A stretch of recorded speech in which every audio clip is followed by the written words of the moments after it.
Hello everyone, नमस्ते। तो इस वीडियो में हम बात करने वाले हैं ब्रेस्ट कैंसर के बारे में। तो नॉर्मली ब्रेस्ट कैंसर की क्या लक्षण होते हैं, आप कैसे पहचान कर सकते हैं और इसके अलावा आपको क्या क्या सुधार करना चाहिए, सारी बातें जानेंगे। बाकी देखो जी, ऐसा है कि पहले ऐसा माना जाता था कि 40 साल से ऊपर की महिलाओं को ही ब्रेस्ट कैंसर हो सकता है, लेकिन आजकल लगभग 20 साल से लेकर 30 साल तक की लड़कियों को भी ब्रेस्ट कैंसर हो रहा है। तो इसके पीछे बहुत सारे कारण होते हैं। बाकी देखिए, ब्रेस्ट यानी कि स्तन महिलाओं के शरीर का बहुत ही अहम हिस्सा होता है और स्तनों का जो मुख्य काम है वो है अपने टिश्यू के द्वारा दूध बनाना, जो कि नॉर्मली बच्चे को पिलाया जाता है। और ये जो स्तन के टिश्यू होते हैं ये सूक्ष्म वाहिनियों के द्वारा निप्पल से जुड़े होते हैं। वाहिनी मतलब होता है डक्ट के द्वारा निप्पल से जुड़े हुए होते हैं और वहीं से दूध बनता है। और होता ये है कि जब स्तन वाहिनियों में छोटे सख्त कण जमने लग जाते हैं या फिर स्तन टिश्यू में छोटी छोटी गांठें बनने लग जाते हैं तो ये धीरे धीरे कैंसर का रूप लेने लग जाती है। अब देखिए, वक्त बदल रहा है, महिलाएं बहुत सी चीज़ों में आगे बढ़ रही हैं और लाइफ स्टाइल ख़राब करती जा रही हैं। अब मैं इस चीज़ को गलत नहीं कह रही हूँ कि आगे क्यों बढ़ रही हैं, आगे बढ़ना चाहिए, लेकिन ऐसा हो रहा है कि सभी का लाइफ स्टाइल ख़राब हो रहा है और लाइफ स्टाइल ख़राब होने की वजह से ही बहुत सारी प्रॉब्लम्स होती है, जिनमें कि ब्रेस्ट कैंसर भी हैं। और देखो, बहुत सी महिलाओं को इसका लक्षण पता नहीं चल पाता, स्टार्टिंग में नहीं पता चल पाता और बाद में जब महिलाएं बहुत ज़्यादा परेशान हो जाती हैं तो फिर जाती हैं डॉक्टर के पास और फिर पता चलता है कि कैंसर है और कई बार तो ये काफ़ी खतरनाक स्टेज पे भी पहुंच जाती है। अब यह जानना बहुत ज़रूरी है कि वो कौन से लक्षण होते हैं जिसके आधार पर हम ये थोड़ा सा अंदाज़ा लगा सकते हैं कि शायद हमें ब्रेस्ट कैंसर हो सकता है और हमें डॉक्टर के पास जाना चाहिए। तो देखो, सबसे पहला होता है गांठ। अगर आप अपने ब्रेस्ट को टच करते हैं, छूते हैं और आपको लगता है कि आपके ब्रेस्ट में कहीं गांठ है तो उसका मतलब ये है कि आपको डॉक्टर के पास जाना चाहिए। तो इसीलिए आपको समय समय पर अपने ब्रेस्ट को चेक करना है कि कहीं पे कोई गांठ तो नहीं बन रही है। अगर गांठ महसूस हो रही है तो डॉक्टर के पास तुरंत जाइए। इसके अलावा जो दूसरा लक्षण है वो है ब्रेस्ट में कोई परिवर्तन होना। अगर आपको ब्रेस्ट में जलन हो रही है, लालिमा यानी कि रेडनेस की प्रॉब्लम हो रही है, या फिर आपको लगता है कि ब्रेस्ट की जो त्वचा है वो सख्त हो रही है किसी एक हिस्से से, या फिर पूरे ब्रेस्ट की त्वचा ही सख्त हो गई है, या फिर ब्रेस्ट के आकार में परिवर्तन हो रहा है, या फिर गीलापन आ रहा है, तो थोड़ा सा सतर्क हो जाइए, क्योंकि नॉर्मली ज़्यादा परिवर्तन आपके ब्रेस्ट में होते नहीं है, लेकिन हो रहे हैं तो आपको डॉक्टर के पास ज़रूर जाना चाहिए। इसके अलावा देखिए, एक लक्षण ये भी है ब्रेस्ट में सूजन आना। अगर आपके पूरे ब्रेस्ट में या फिर ब्रेस्ट के किसी एक हिस्से में भी सूजन आ रही है तो आपको डॉक्टर के पास तुरंत जाना चाहिए। इसके अलावा देखिए, अगर आप अपने बच्चे को दूध पिला रही हैं तो नॉर्मली कई बार डिस्चार्ज हो जाता है, ठीक है, दूध बाहर आ जाता है, लेकिन कई बार ऐसा होता है कि आप बच्चे को दूध नहीं पिला रही हैं और उसके बाद भी आपके ब्रेस्ट से कोई डिस्चार्ज हो रहा है, तो ऐसे में भी आपको डॉक्टर के पास तुरंत जाना चाहिए। तो ये कुछ लक्षण है, अगर आपको ये अपने ब्रेस्ट में दिखाई दे तो डॉक्टर से एक बार बात जरूर करें। जरूरी नहीं कि कैंसर हो, लेकिन कुछ और भी दिक्कत हो तो उसका भी इलाज जरूरी है, ठीक है।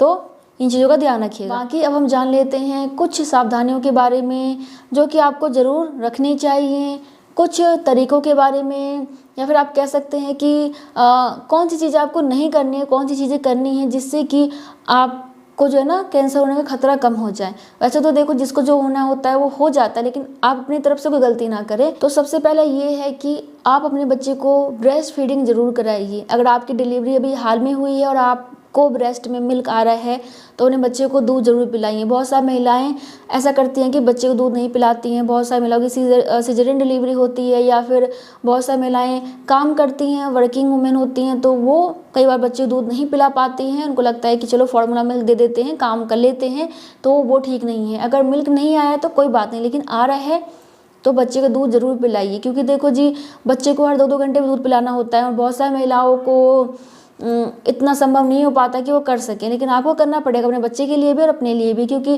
दूध पिलाने से बहुत सारे फ़ायदे होते हैं। बच्चे को तो जरूरी पोषक तत्व तो मिलते ही हैं, साथ ही साथ आपके साथ ये होता है कि एक तो वजन कम होता है और दूसरा ये होता है कि ब्रेस्ट कैंसर होने का खतरा भी कम हो जाता है।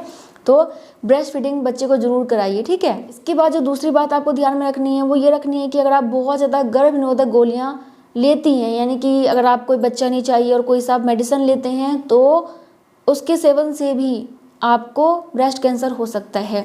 क्योंकि देखो, ये जो गोलियां होती हैं ना वो हार्मोन्स पे डिपेंड करती है, वो हार्मोन्स को बनाती हैं या फिर कम करती हैं, जिस वजह से कि बेबी नहीं होता, लेकिन इस वजह से कई बार कैंसर भी हो जाता है। तो इसलिए ज़्यादा गर्भ निरोधक गोलियों का इस्तेमाल ना करें। बाकी अगर आपको बेबी नहीं चाहिए तो इसके और भी बहुत सारे तरीके होते हैं। कॉपर्टी वगैरह होता है, बहुत अच्छा होता है, आप उसका इस्तेमाल कर सकते हैं। और भी बहुत सारे तरीके होते हैं, वो डॉक्टर से आप मिलिए और देखिए, बहुत सारे आपको इंटरनेट पर भी मिल जाएगा कि क्या क्या तरीके होते हैं, उसके बारे में जानिए और सेफ तरीका अपनाइए, जिससे कि आपको कैंसर जैसी बीमारी ना हो।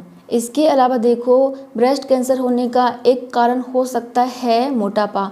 अगर कोई महिला बहुत ज़्यादा मोटी है तो उनके शरीर में ब्रेस्ट कैंसर होने का बहुत ज़्यादा चांसेस होते हैं। ब्रेस्ट कैंसर नहीं, और भी बहुत सारे कैंसर होने के चांसेस हो सकते हैं। और केवल फीमेल में नहीं, मेल में भी ज़्यादा मोटापा होने से कैंसर होने का खतरा रहता है। क्योंकि जब आप मोटे होते हैं तो आपके शरीर में एस्ट्रोजन जो हार्मोन्स होती है ना, उसकी मात्रा काफ़ी बढ़ने लग जाती है, जिस वजह से कि कैंसर वाले जो तत्व होते हैं, कारक होते हैं, वो पनपने लग जाते हैं और कैंसर होने का खतरा काफ़ी ज़्यादा होता है। तो मोटापा भी एक बहुत बड़ा कारण हो सकता है। इसलिए मोटापे से बचाव होना बहुत ज़रूरी है। अपने आप को फिट रखना बहुत ज़रूरी है। अगर मोटे हैं तो अपने आप को फिट रखिए, और अगर आप धीरे धीरे मोटे होते जा रहे हैं तो कंट्रोल कीजिए, आपके लिए ठीक नहीं है। इसके अलावा कैंसर होने का एक बहुत बड़ा कारण होता है अल्कोहल और सिगरेट स्मोकिंग। तो देखो जी, अगर कोई व्यक्ति बहुत ज़्यादा नशा करता है, चाहे शराब पीता है, चाहे सिगरेट पीता है, उनमें कैंसर होने का खतरा काफ़ी ज़्यादा होता है, चाहे कोई भी हो। और अगर महिलाओं की बात करें तो महिलाओं में भी ब्रेस्ट कैंसर होने का खतरा काफ़ी ज़्यादा होता है। और कोई भी कैंसर हो सकता है, ब्रेस्ट कैंसर के अलावा भी कैंसर हो सकता है। अगर आप बहुत ज़्यादा शराब पीते हैं या फिर निकोटिन लेते हैं, सिगरेट पीते हैं, तो ये आपके शरीर में कैंसर कारक तत्वों को आमंत्रित करते हैं, ठीक है, बुलावा देते हैं कि आओ हमें कैंसर करो। तो इसीलिए अगर बहुत ज़्यादा शराब है, सिगरेट है, तो उनका सेवन बंद करें, बिल्कुल ख़त्म करें, अगर आपको स्वस्थ रहना है, कैंसर से बचना है तो। इसके अलावा एक बहुत बड़ा कारण होता है जो कि बहुत सारे लोग करते हैं, वो है ख़राब लाइफस्टाइल अपनाना। देर से सोना, रात तक जागना और भूख लगने पर कभी भी कुछ भी खा लेना। तो गलत लाइफस्टाइल की वजह से बहुत सारी बीमारियां होती हैं, इम्यून सिस्टम कमज़ोर होता है, तो कोई भी रोग आराम से पनप सकता है और ऐसे में कैंसर होने का खतरा भी काफ़ी ज़्यादा रहता है। इसलिए बहुत ज़रूरी है कि आपका लाइफस्टाइल अच्छा हो और आप ऐसा खाना खाएं जो कि हेल्दी हो, विटामिन, मिनरल्स और जो भी ज़रूरी पोषक तत्व हैं उनमें शामिल हो, ताकि आपका शरीर स्ट्रांग बने और आपके शरीर में बहुत सारी बीमारियाँ ना आए। तो टाइम पे सोना, टाइम पे जगना, एक्सरसाइज करना, एक हेल्दी लाइफस्टाइल बनाना बहुत ज़रूरी है हेल्दी जीवन के लिए और कैंसर ना होने के लिए, ठीक है। तो अपने लाइफस्टाइल को अच्छा ज़रूर कीजिए। कोई भी अगर आपके लाइफस्टाइल में कमी है तो उसको दूर कीजिए और एक अच्छा दिनचर्या आपका होना ही चाहिए। बाकी देखो, कई बार ये जेनेटिक भी हो जाता है, किसी और भी कारण की वजह से हो सकता है, तो उसमें आप कुछ भी नहीं कर सकते। लेकिन जो आपके हाथ में है आप वो कर सकते हैं और अपने जीवन को अच्छा बना सकते हैं, बेहतर बना सकते हैं और कैंसर से बच सकते हैं। बाकी तो मैं आपको यही कहूँगी कि शरीर में कुछ भी दिक्कत हो, परेशानी होने लगे तो डॉक्टर से ज़रूर मिलिए, क्योंकि देखो जी, आजकल नई नई बीमारियाँ निकल रही हैं। केवल कैंसर की बात नहीं, बहुत सारी बीमारियाँ निकल रही हैं। तो टाइम पे इलाज होना बहुत ज़रूरी है। आपको नहीं पता कि आपके शरीर में क्या दिक्कत हो रही है, तो जो भी परेशानी हो डॉक्टर के पास जाइए, एक बार जाओ, देखो क्या है ना। क्योंकि उनके पास जाएंगे तो उनको समझ में आएगा कि आखिर क्या हो सकता है। तो ये आप कर सकते हैं, डॉक्टर के पास जाइए। बाकी हर एक चीज़ का इलाज है, कैंसर का इलाज भी है। टाइम पे पहुंच जाएंगे तो इलाज हो जाएगा। बिल्कुल देरी से पहुंचेंगे तो पता नहीं क्या होगा, आप खुद समझदार हैं, है ना। तो इसलिए स्टार्टिंग में ही पहुंच जाइए, थोड़ी सी परेशानी हो तभी पहुंच जाइए, ताकि टाइम पे इलाज हो सके। बाकी मैं मिलती हूँ नेक्स्ट वीडियो में, तब तक के लिए bye bye. Thank you so much, नमस्ते।